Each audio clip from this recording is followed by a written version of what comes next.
Hi, my name is Nick Latino. I'm creating this video to supplement my resume, and hopefully you're looking at this because you're hiring. Uh, I'd like to tell you a little bit about myself, that's things that aren't on the resume. First, I'm a divorced father of one grown child. Good kid, did well with him.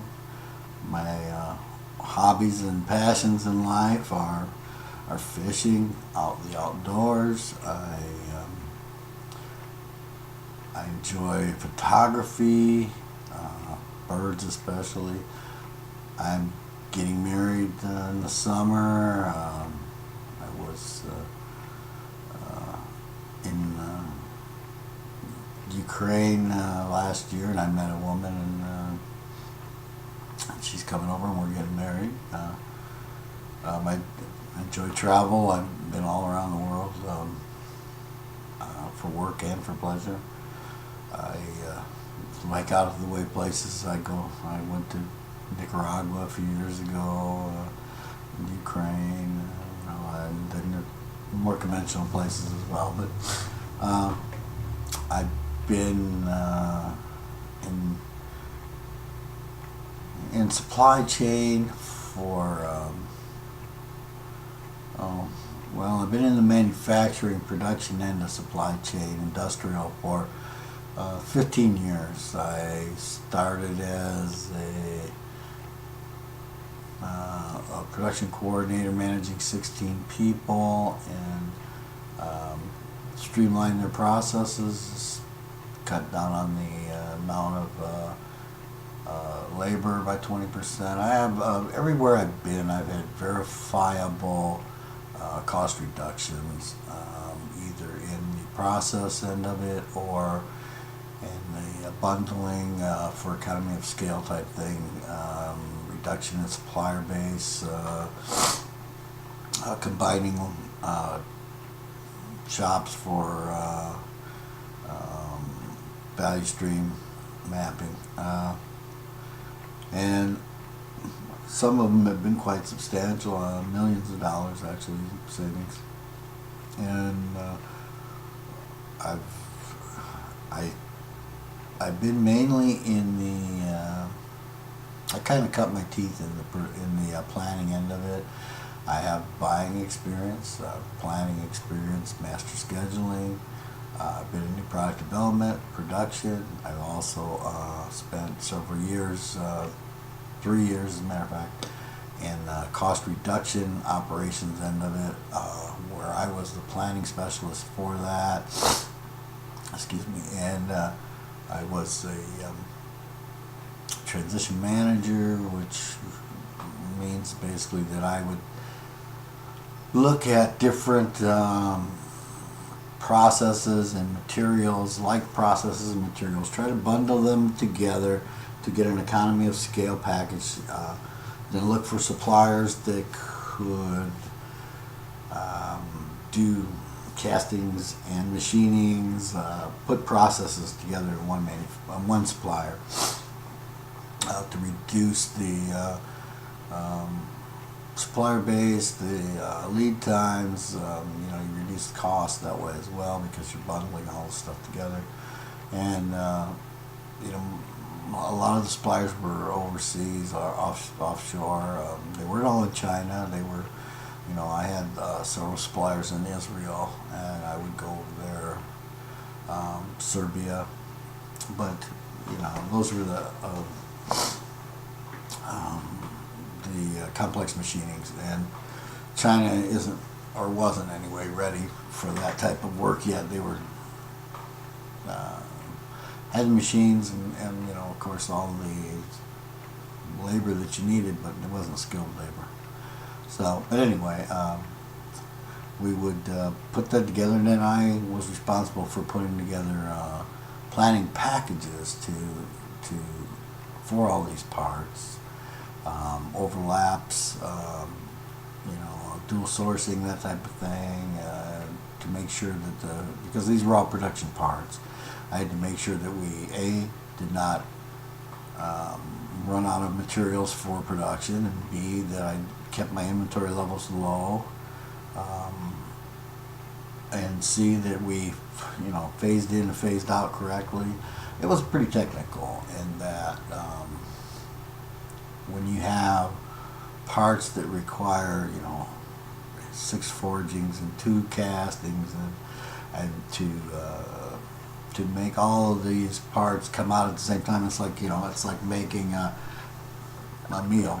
You got a 7-course meal, and you want everything to come out at a certain time, and so that's what I did for a number of years.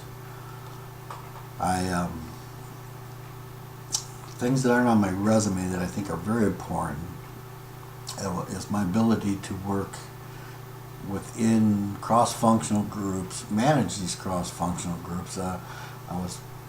As a transition manager, I had multiple projects with 10 to 15 dotted line people to me of all disciplines: engineers, planners, buyers, managers, project program managers, those types of things. And most of these individuals were higher disciplines than I, and I'm their lead for these projects, and sometimes that could be challenging. I had to convince people that were very smart that I needed them to do X, Y, Z, and many times people don't want to change, and so you need to convince them of the benefits of the change to them and to their organizations, and I was very good at that. And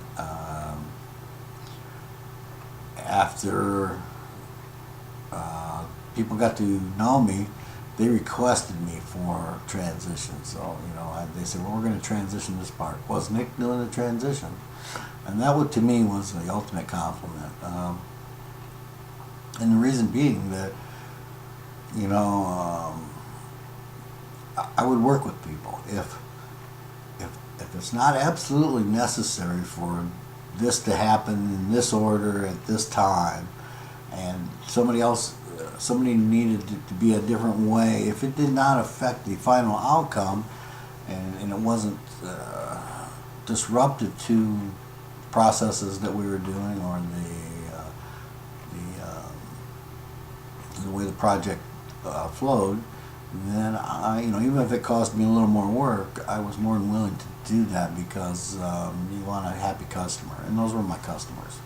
My customers were internal and external.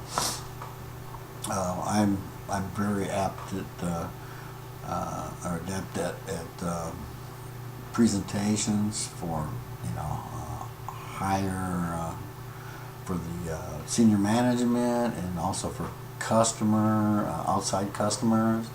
I presented to Boeing, to Airbus, to Embraer. I have no problem with that. I have no problem. I can go talk to the VP of a $6 billion company or a $60 billion company, and 20 minutes later be talking to the janitor of that same company, and not have any issues with either one in communication or professionalism. If you look on my LinkedIn profile or my recommendations, you will see that I have many recommendations, all from cross-functional groups, people that I have worked with in cross-functional disciplines, and to me that's the ultimate compliment. I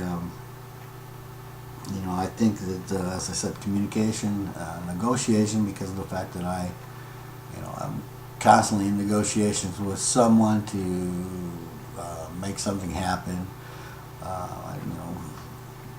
Rob Peter to pay Paul.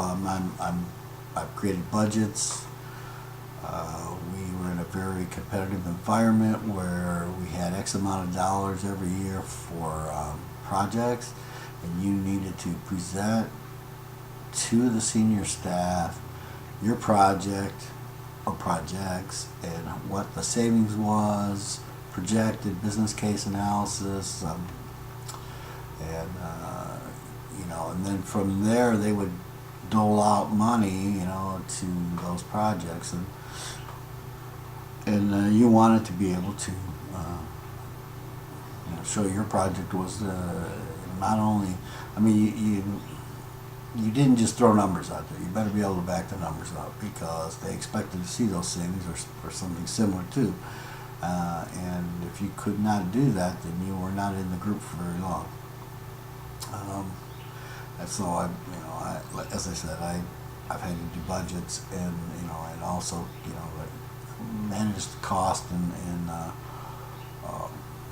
show savings, earned value management type of stuff. Let's see. As I've stated, I've been a production planner. I've been a master scheduler. New product introduction. I was the person that was given the Boeing new product planning, materials planning position, which the Boeing 787 Dreamliner is, the biggest commercial job in the history of aviation, and my company trusted me to take that program from the very beginning, and it was very challenging, and we had milestones that we needed to make that were very aggressive, and we made the ones that I was involved with after I think I was on that program for 4 years, and then I moved to the cost reduction arena. I kind of got a promotion.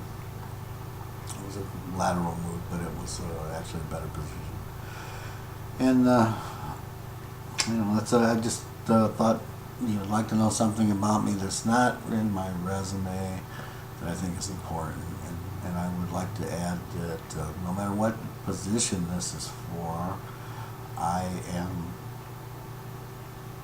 I'm a company person. I like to think that the money I spend is my money, that the responsibilities and resources I'm responsible for are mine, in the sense that I don't take it lightly, and I would pretty much bet I would save you money because I have at every position I've ever worked at, just about. And with that, I'd like to say I hope to hear from you soon, and thank you for your time. I really appreciate it, and you have a good day.